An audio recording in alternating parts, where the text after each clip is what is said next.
तो स्टूडेंट्स के जहन में ये क्वेश्चन आता है कि अगर इटली के अंदर हमारी एजुकेशन फ्री है, हमें स्कॉलरशिप मिलेगी, तो हमें बैंक स्टेटमेंट की रिक्वायरमेंट क्यों है। देन सेकंड नंबर पर हम जो क्वेश्चन कवर करेंगे कि who can sponsor me, how much bank statement is required, क्या हमें टैक्स रिटर्न्स चाहिए, अगर चाहिए तो वो हम कहाँ से बनवा सकते हैं, हम फाइलर हैं या नहीं हैं, और हमें कितने साल की टैक्स रिटर्न्स चाहिए, इन चीज़ों को हम कवर करेंगे। देन हम बात करेंगे फिफ्थ क्वेश्चन की। बहुत से स्टूडेंट्स ये क्वेश्चन भी करते हैं कि हमारा जो स्पॉन्सर है वो अभी फाइलर नहीं है, अगर वो 2024 के अंदर फाइलर होते हैं तो क्या हमें प्रीवियस ईयर्स की टैक्स रिटर्न जो है मिल जाएंगी। कि मेरा जो स्पॉन्सर है वो एक बिजनेस ऑनर है लेकिन वो अभी तक टैक्स फाइलर नहीं है, तो उसके रिलेटेड हमें किस तरह चीज़ों को परसू करना है, हम उस चीज़ के रिलेटेड बात करेंगे। कुछ स्टूडेंट्स जो हैं वो गिलगित बल्तिस्तान के एरिया से होते हैं जो एक टैक्स फ्री एरिया है, तो उनको क्या क्या डॉक्यूमेंट्स रिक्वायर हैं स्कॉलरशिप के अंदर जमा करवाने के लिए या वीज़ा फाइल के साथ अटैच करने के लिए। मैं मैरिड हूँ तो क्या मेरी वाइफ मुझे स्पॉन्सर कर सकती है या क्या मैं अपनी वाइफ को स्पॉन्सर कर सकता हूँ। Can I sponsor my self, means मेरा अगर कोई भी स्पॉन्सर नहीं है या मेरे घर वाले मुझको स्पॉन्सर नहीं कर रहे और मेरे पास इनफ फंड्स हैं तो क्या मैं अपने आप को स्पॉन्सर कर सकता हूं। Can I have two sponsors, अगर मेरा कोई ब्रदर या मेरा फादर वो अब्रॉड रहता है और वो मुझे स्पॉन्सर करना चाहता है तो वो मुझे किस तरह स्पॉन्सर करेगा। अस्सलाम वालेकुम guys, back again with the new video. Guys I hope you are all doing well, और उम्मीद करता हूं कि आप जहां भी होंगे अपने और अपने घर वालों के साथ खुश भी होंगे और महफूज भी। गाइज मैं उमर फारूक हूँ और आप देख रहे हैं मेरा official YouTube channel abroad craze. Guys आज की वीडियो में मैं बहुत ही इंपॉर्टेंट टॉपिक के रिलेटेड डिस्कशन करने वाला हूँ। अगर आप बैचलर्स या मास्टर्स के अंदर इटली में अपनी एजुकेशन को परसू करना चाह रहे हैं, इसमें डिफरेंट क्राइटेरियाज आ जाते हैं। मीन्स अगर अभी आप सोच ही रहे हैं कि आपने एडमिशन अप्लाई करना है या नहीं या कब शुरू करना है, देन कुछ स्टूडेंट्स ऐसे हैं जिन्होंने एडमिशन अप्लाई कर दिए हैं और वो एवेल्यूएशन का वेट कर रहे हैं, एडमिशन लेटर्स का वेट कर रहे हैं। थर्डली उन स्टूडेंट्स की बात करते हैं जो स्टूडेंट्स जिनके पास एडमिशन लेटर आ चुका है और उनकी पॉजिटिव एवेल्यूएशन हो चुकी है यूनिवर्सिटीज़ के अंदर, और उन स्टूडेंट्स के जहन में बहुत से क्वेश्चंस हैं। तो आज हम उन क्वेश्चंस की बात करेंगे स्टेप बाय स्टेप। मैं आपको पहले क्वेश्चंस के रिलेटेड बताऊंगा कि कौन कौन से क्वेश्चंस हैं जो आपके जहन में आ सकते हैं, और देन हम उनके आंसर्स को आपके साथ डिस्कस करेंगे और आपकी क्यूरीज़ को स्टेप बाय स्टेप सॉल्व करेंगे। सो गाइज आज की वीडियो बहुत ही इंटरेस्टिंग और इन्फॉर्मेटिव होने वाली है, जिसके अंदर मैं each and every possible query जो भी स्टूडेंट्स के जहन में आती है उन चीज़ों के रिलेटेड मैं आपके साथ डिस्कस करूंगा कि किस तरह आपने उन क्यूरीज़ को सॉल्व करना है। सो मेक श्योर करें कि ये वीडियो लास्ट तक देखें, and if you are new on my channel don't forget to subscribe my YouTube channel for more such scholarship updates and admission updates in the year 2024। इसके अलावा आपको अगर किसी भी किस्म की एडमिशन प्रोसेसेस के रिलेटेड या किसी भी स्कॉलरशिप के रिलेटेड गाइडेंस या कंसल्टेंसी की ज़रूरत है तो आप हमारे फेसबुक ग्रुप और व्हाट्सएप ग्रुप को लाजमी ज्वाइन करें। Feel free to contact us on our social media handles. So guys before starting the video, अगर कुछ स्टूडेंट्स ऐसे हैं जिनको लगता है कि इन क्वेश्चंस के बाद भी उनकी कुछ क्यूरीज हैं या वो अपने केस को जो है 1-on-1 मेरे साथ एक्सप्लेनेशन चाहते हैं और मेरे से कंप्लीट गाइडेंस चाहते हैं, तो वो मेरे व्हाट्सएप नंबर पर कांटेक्ट कर सकते हैं। मैं अपना व्हाट्सएप नंबर जो है डिस्क्रिप्शन के अंदर प्रोवाइड कर दूंगा और ये ऊपर भी शो हो रहा है। आप इस नंबर पर कांटेक्ट करके मेरे से 1-on-1 कंसल्टेशन ले सकते हैं, जिसके अंदर आप जो है अपने केस को डिस्कस कर सकते हैं और हम आपको प्रॉपरली गाइड करेंगे कि किस तरह आपने जो है starting from your visa file preparation, किस तरह आपने अपनी बैंक स्टेटमेंट्स को मैनेज करना है, कौन कौन से डॉक्यूमेंट्स रिक्वायर हैं, वो कहाँ से बनेंगे, इन चीज़ों के रिलेटेड मैं आपको कंप्लीटली गाइड करूंगा। So feel free to contact me on my WhatsApp number. So guys बगैर किसी टाइम को वेस्ट करते हुए चलते हैं आज की वीडियो की तरफ। सो गाइज अगर आपने यूनिवर्सिटीज़ के अंदर एडमिशन अप्लाई कर दिया, आपको एडमिशन लेटर भी मिल गया, देन आपने जो है प्री इनरोलमेंट भी कर ली यूनिवर्सिटी के पोर्टल पे, आपकी समरी भी फॉरवर्ड हो गई, आपको अपॉइंटमेंट भी मिल गई, आपने जो है वीज़ा फाइल प्रिपेयर कर ली, वीज़ा फाइल सबमिट करवा दी, ठीक है। एट द एंड आपका मेन पॉइंट क्या है, आपको वीज़ा चाहिए। अगर एट द एंड आपका वीज़ा ही नहीं लगता तो इन सब प्रोसेस का कोई फ़ायदा नहीं है, कोई मकसद नहीं है। आपका जो है 6 से 7 महीने 8 महीने का टाइम पीरियड ज़ाया हो जाएगा। सो हम मेनली बात करेंगे कि वीज़ा हमें किस तरह मिल सकता है और मोस्टली किन सिनेरियोज़ के अंदर हमारा वीज़ा रिजेक्ट होता है इटली एम्बेसी के अंदर। आज हम उन सिनेरियोज़ को डिस्कस करेंगे और इसके अंदर मेनली मैं आपको एक बात बता दूं कि जो मोस्टली रिजेक्शंस आती हैं इटली एम्बेसी के अंदर वो फाइनेंशियल रीजंस की वजह से आती हैं और फाइनेंशियल रीजन के अंदर मेन जो चीज़ होती है वो हमारी बैंक स्टेटमेंट होती है। तो आज की इस वीडियो में हमारा मेन फोकस जो है वो स्पॉन्सरशिप के रिलेटेड क्वेश्चंस पे होगा, बैंक स्टेटमेंट के रिलेटेड क्वेश्चंस पे होगा। तो हम चलते हैं अपने पहले क्वेश्चन की तरफ, जिसके अंदर जो है स्टूडेंट मोस्टली ये बात करते हैं कि अगर हम इटली के अंदर हमारा जो है स्टडी ऑलमोस्ट फ्री है, हमें फुली फंडेड स्कॉलरशिप्स मिलती हैं, तो हमें बैंक स्टेटमेंट क्यों चाहिए। तो इसका मैं आपको एक बहुत सादा और सिंपल सा आंसर देने लगा हूँ कि ये चीज़ें मेनली कोरिलेट करती हैं आपके एकेडमिक बैकग्राउंड के साथ। इटली की जो स्कॉलरशिप है वो 2 टाइप्स की होती हैं। Number 1 merit scholarship, number 2 regional scholarship. Merit scholarship आपको मिलती है मेनली आपके एकेडमिक बैकग्राउंड की वजह से, और वो मेरिट स्कॉलरशिप आपको वीज़ा लगवाने में भी आपकी 100% हेल्प करती है। लेकिन जो नंबर 2 रीजनल स्कॉलरशिप होती है, वो स्कॉलरशिप आप एम्बेसी के सामने शो नहीं कर सकते। That's why you require bank statement. अगर आपकी GPA 3.5 से कम है, ठीक है, क्योंकि जो मेरिट स्कॉलरशिप है उसकी मेनली 1 से 2 सीट्स होती हैं और वो सिर्फ टॉप बच्चों को मिलती हैं इंटरनेशनली, ठीक है। उसके अंदर आप जस्ट पाकिस्तान से कॉम्पीट नहीं कर रहे, आप इंटरनेशनली कॉम्पीट कर रहे हैं। जितनी भी उस यूनिवर्सिटी के अंदर इंटरनेशनल एप्लीकेशंस आई हैं, आप उनमें से कॉम्पीट कर रहे हैं। अगर आप स्टैंड आउट करते हैं उसमें से, या अगर आपकी GPA कोई गोल्ड मेडल है, आपका 3.9 है, इस तरह की GPA है आपकी, तो देन आप जो है इन चीज़ों को कंसिडर करें कि मेरे पास मेरिट स्कॉलरशिप होगी, ठीक है। अदरवाइज़ आपको रीजनल स्कॉलरशिप के साथ जाना पड़ेगा, और उस केस में आप जो है बैंक स्टेटमेंट आपको चाहिए ही चाहिए। मीन्स अगर आपकी GPA 3.5, 3.2, 3.1, 3, उसके बाद 2.5 से ऊपर है, 3 के बीच, तो उसके अंदर आपको जो है आपको मोस्टली मिलती है रीजनल स्कॉलरशिप, और वो स्कॉलरशिप आपकी 100% कन्फर्म होती है, लेकिन वो आपकी वीज़ा लगवाने में आपकी कोई हेल्प नहीं करेगी। तो आपको उस चक्कर में बैंक स्टेटमेंट लाजमी चाहिए, ठीक है। तो आई होप कि ये आपका ये वाला क्वेश्चन तो फर्स्टली कवर हो गया होगा। देन मैं बात करता हूँ कि हु कैन स्पॉन्सर मी। ये बड़ा इंपॉर्टेंट क्वेश्चन है, हु कैन स्पॉन्सर मी, ठीक है। बहुत से स्टूडेंट्स के जहन में ये भी चीज़ें आ रही होती हैं कि यार हमारे रिलेटिव्स हमें स्पॉन्सर कर सकते हैं, मीन्स मेरा चाचा, ताया, मामू, चाची, ये लोग मुझे स्पॉन्सर कर सकते हैं। तो नो, इटली के अंदर ये चीज़ वैलिड नहीं है। इटली के अंदर आपका स्पॉन्सर सिर्फ जो है वो आपका ब्लड रिलेशन होना चाहिए, जो आपकी FRC के अंदर मेंशन है, फैमिली रजिस्ट्रेशन सर्टिफिकेट, जो कि नादरा से बनता है, ठीक है। उसके अंदर आपके जो मेंबर्स आपकी उस लिस्ट के अंदर शामिल हैं, जिसके अंदर आपके भाई आते हैं, आपकी बहनें आती हैं, आपके अम्मी और आपके अब्बू, ठीक है, ये लोग आपको स्पॉन्सर कर सकते हैं। तो ये पॉइंट भी बड़ी मेनली आपको क्लियर हो गया होगा। देन थर्डली जो क्वेश्चन था कि how much bank statement is required. So according to the previous year, अगर मैं बात करूँ 2023 की, तो मैंने आपको प्रीवियस वीडियोज़ के अंदर भी इन चीज़ों के रिलेटेड बताया है कि 6100 यूरो, 6100 यूरो रिक्वायर्ड थे according to the previous year bank statement, ठीक है। जिसको अगर हम PKR के अंदर कन्वर्ट करें तो ऑन दी सेफर साइड मेरी रिकमेंडेशन के मुताबिक आपको 25 to 30 lakhs के अंदर बैंक स्टेटमेंट रखनी चाहिए अपने बैंक अकाउंट के अंदर।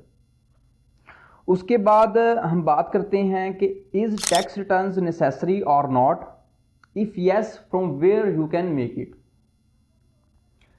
सबसे पहले कि क्या टैक्स रिटर्न्स नेसेसरी हैं, तो इसका आंसर है yes. Tax returns most important document है आपकी वीज़ा फाइल सबमिशन के अंदर। टैक्स रिटर्न्स चाहिए, और कितनी चाहिए, प्रीवियस 2 ईयर्स की टैक्स रिटर्न चाहिए आपको, और वो आप कहाँ से बनवाएंगे, अपने FBR के दफ्तर से। जो भी आपका रिलेटिव FBR का दफ्तर है आपके इलाके के अंदर, आपके डिस्ट्रिक्ट के अंदर, तो आप वहाँ जाएंगे और अपने आप को फाइलर करवाएंगे और अपना टैक्स रिटर्न वहाँ से प्रीवियस 2 ईयर्स के टैक्स रिटर्न्स लेंगे और वो अपनी वीज़ा फाइल सबमिशन के साथ अटैच करेंगे।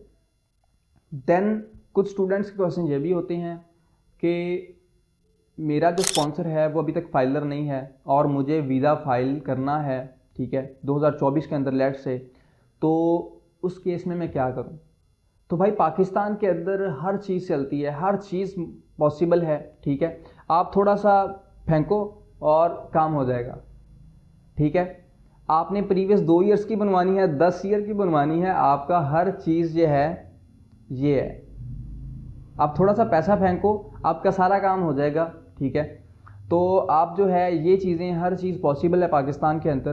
तो आप जब कभी मर्जी भी FBR के अंदर स्पॉन्सर हो सकते हैं, अपने आप को टैक्स फाइलर करवा सकते हैं और अपने प्रीवियस ईयर के टैक्स रिटर्न ले सकते हैं। देन हम बात करते हैं 6th क्वेश्चन की कि my sponsor is a business owner और वो टैक्स पेयर नहीं है। तो आपका स्पॉन्सर जो भी है, वो एक गवर्नमेंट का मुलाजिम है, वो एक बिजनेसमैन है, उसकी कोई अपनी शॉप है, तो वो सब चीज़ें वैलिड हैं, ठीक है। आपका स्पॉन्सर हो सकता है, वो आपका भाई हो, वो आपका अब्बू हो, वो आपकी अम्मी हो, वो आपकी बहन हो, ठीक है। लेकिन उसका टैक्स फाइलर होना लाजमी है, उसका टैक्स फाइलर होना लाजमी है और उसके प्रीवियस 2 ईयर्स की टैक्स रिटर्न वहाँ पर लगेंगे। देन 7th क्वेश्चन की मैं बात करता हूँ कि जो क्वेश्चन था कि गिलगित बल्तिस्तान से अगर कोई स्टूडेंट है या कोई स्टूडेंट ऐसे एरिया से है जो कि टैक्स फ्री जोन है, तो उस चक्कर में वो किस तरह के डॉक्यूमेंट्स बनवाएगा और स्कॉलरशिप के रिलेटेड वो किस तरह के डॉक्यूमेंट्स बनवाएगा, मींस इनकम सर्टिफिकेट कहाँ से बनवाएगा वो, और वो वीज़ा फाइल के साथ कौन से डॉक्यूमेंट्स अटैच करेगा जहाँ पर उसको टैक्स रिटर्न्स लगाने की ज़रूरत ना पड़े। तो इसके अंदर डायरेक्टली आपके पास सिंपल सा एक आपका आंसर है कि जो भी स्टूडेंट ऐसे एरिया से बिलोंग करते हैं उन्होंने क्या करना है, उन्होंने डायरेक्टली अपने DC ऑफिस जाना है, डिप्टी कमिश्नर के ऑफिस, वहाँ पे जाके उन्होंने एक सिंपल सी उनको रिक्वेस्ट करनी है कि सर मैं इटली के अंदर अपना वीज़ा फाइल करना चाहता हूँ और मुझे एक इनकम सर्टिफिकेट चाहिए, ठीक है।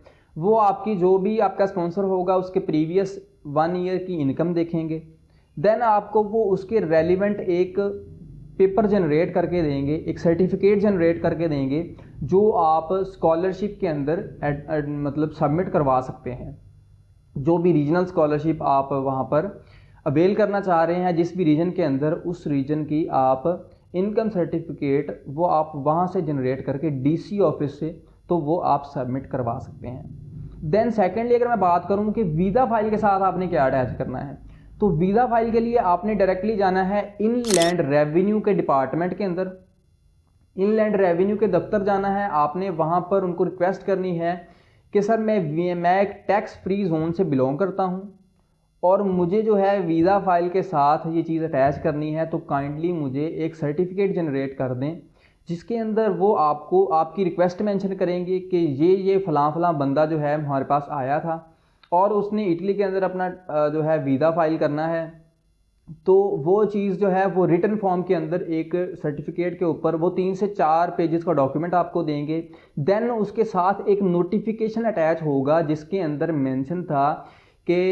मेंशन होगा कि ये वाला एरिया मींस गिलगित बल्तिस्तान या जो भी एरिया है वो टैक्स फ्री जोन, उसका नोटिफिकेशन लगेगा कि किस टाइम फ्रेम के अंदर इसको हमने टैक्स फ्री जोन डिक्लेयर किया। मींस अगर 2018 के अंदर इसको मेंशन किया है कि हम गिलगित बल्तिस्तान के एरिया को टैक्स फ्री जोन डिक्लेयर करते हैं, तो वो नोटिफिकेशन साथ अटैच होगा। आपने वो दोनों पेपर्स को स्टेपल करना है और उनको आपने अपनी वीज़ा फाइल के साथ अटैच कर देना है, तो जिसकी वजह से आपको जो है टैक्स रिटर्न वगैरह की ज़रूरत नहीं पड़ेगी। उसके बाद देन हम 8th क्वेश्चन की बात करते हैं कि कैन माई वाइफ स्पॉन्सर मी और वाइस वर्सा। मीन्स अगर मैं मैरिड हूँ तो क्या मेरी वाइफ मुझे स्पॉन्सर कर सकती है या क्या मैं अपनी वाइफ को स्पॉन्सर कर सकता हूँ, तो द आंसर इज़ यस। लेकिन उस केस में आपकी FRC अटैच होगी। अब FRC 2 तरह की होती है। एक FRC वो है जिसके अंदर आपके family members, previous family members, ठीक है, जब आप सिंगल थे आपके फैमिली मेम्बर्स के अंदर आपके भाई बहन आपके माँ बाप जो है वो उस FRC के अंदर मेंशन थे। आपने वो वाली FRC अटैच नहीं करनी, आपने जो है अपनी FRC वो अटैच करनी है जिसके अंदर आपका और आपकी बीवी का नाम होगा, ठीक है। अगर आपको कोई बेटा है या बेटी है तो उसका वो जिक्र वहाँ पर मेंशन होगा, तो वो आपने वो वाली FRC अटैच करनी है, क्योंकि यहाँ पर इन दिस केस स्पॉन्सर आपकी बीवी है या आप अपनी बीवी के स्पॉन्सर हैं, ठीक है। तो आपकी जो है आफ्टर मैरिज FRC आपकी वो वहाँ पर अटैच होगी। उसके बाद डॉक्यूमेंट्स की बात करें कि कौन कौन से डॉक्यूमेंट्स जो है वो लगेंगे, तो अगर आपकी जो है वाइफ कोई जॉब करती है तो वो जॉब लेटर वहाँ पर लगेगा, और वो अदरवाइज़ कोई कॉन्ट्रैक्ट है उनका, मींस के ये यहाँ पर इस साल से जॉब करने लगी हैं तो वो वहाँ पर अटैच होगा। देन उनकी सैलरी स्लिप्स अटैच होंगी, देन जो है उनके टैक्स रिटर्न्स वहाँ पर अटैच होंगे। तो ये सारी चीज़ें जो है डॉक्यूमेंट्स के अंदर आ जाती हैं एज अ प्रूफ। देन जो 9th मोस्ट इंपॉर्टेंट क्वेश्चन है कि अगर कोई भी मुझे स्पॉन्सर नहीं कर सकता, ठीक है, तो क्या मैं अपने आप को स्पॉन्सर कर सकता हूं, क्योंकि मैं खुद एक जॉब कर रहा हूं और मेरे पास इनफ फंड्स हैं कि मैं अपने आप को स्पॉन्सर कर सकूं। तो आंसर इज़ यस, ठीक है। ये केस बड़ा ही स्ट्रॉन्ग केस होता है जिसके अंदर आप अपने आप को सेल्फ स्पॉन्सर डिक्लेयर करते हैं, क्योंकि मोस्टली जो है 2023 के अंदर मोस्टली केसेस के अंदर जो है सेल्फ स्पॉन्सर केस के ऊपर वीज़ा जो है ज़्यादा इशू किए हैं एम्बेसी ने। देन एक क्वेश्चन है कि क्या मेरे 2 स्पॉन्सर्स हो सकते हैं, तो यस, ठीक है, आप खुद भी अपने स्पॉन्सर हो सकते हैं और आपका एक को स्पॉन्सर भी हो सकता है। अदरवाइज़ आपके 2 को स्पॉन्सर भी हो सकते हैं, ठीक है, जिसके अंदर आपकी बहन और आपके अब्बू भी आपको स्पॉन्सर कर सकते हैं। तो आपके 2 को स्पॉन्सर्स हो सकते हैं, लेकिन उनका दोनों का डाटा फिर वहाँ पर आप अटैच करोगे, जिसके अंदर उन दोनों की बैंक स्टेटमेंट्स आएंगी, उन दोनों की सैलरी स्लिप्स आएंगी, उन दोनों का अगर वो बिज़नेस करते हैं तो वो बिज़नेस के रिलेटेड वहाँ पर सारी चीज़ें आप वहाँ पर मेंशन करोगे।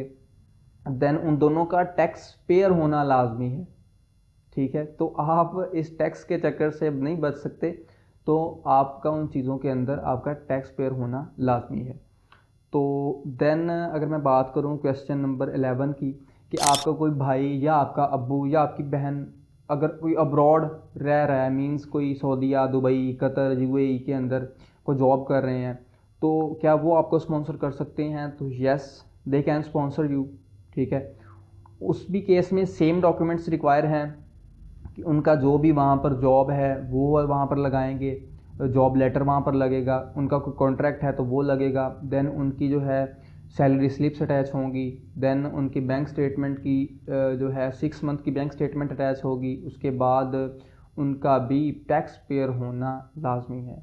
So guys that's all for today's video. I hope कि ये वीडियो आपके लिए हेल्पफुल और इन्फॉर्मेटिव रही होगी, और आपकी जो भी क्यूरीज थी related to sponsorship, related to bank statement और जो भी क्वेश्चंस थे, आई होप कि मैं उनको कवर कर पाया हूँगा। अगर आपको ये वीडियो पसंद आई है तो आप इस वीडियो को लाजमी लाइक करें, शेयर करें, और अपने दोस्तों के साथ इसको शेयर करना मत भूलें जो भी इटली के अंदर अपनी एजुकेशंस को परसू करना चाहते हैं। इसके अलावा इस चैनल को लाजमी सब्सक्राइब करें और बेल आइकन को लाजमी दबाएं, ताकि आपको फर्दर वीडियोस के रिलेटेड भी नोटिफिकेशंस रिसीव होते हों। अगर आपकी इस वीडियो के अंदर किसी भी किस्म की क्यूरीज हैं तो वो कमेंट सेक्शन के अंदर लाजमी मेंशन करें।